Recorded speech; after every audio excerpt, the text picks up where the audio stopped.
تاریخی واقعات اور حالات حاضرہ چینل کے ناظرین، آج ہمارا موضوع گفتگو ہے سوڈان اپنی ہی سیکیورٹی فورسز کے ہاتھوں مسلمانوں کا قتل عام۔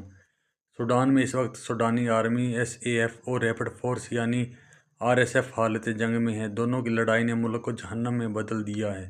کئی شہر جل کر راکھ ہو گئے، گاؤں تباہ اور 12 ملین سے زائد لوگ بے گھر ہو چکے۔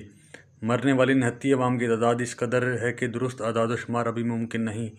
سوڈانی آرمی کو مبینہ طور پر ترکی اور مصر جبکہ ریپڈ فورس کو متحدہ عرب امارات سپورٹ کر رہا ہے۔ یوں ہی سونے کے ذخائر پر قبضے کی جنگ پراکسی میں بدل چکی، اور اب اس جنگ میں RSF والے نہتے سوڈانی خصوصاً غیر عربی قبائل کی نسل کشی پر اتر آئے ہیں۔ دارفر میں بدترین نسل کشی کے ساتھ اب غزہ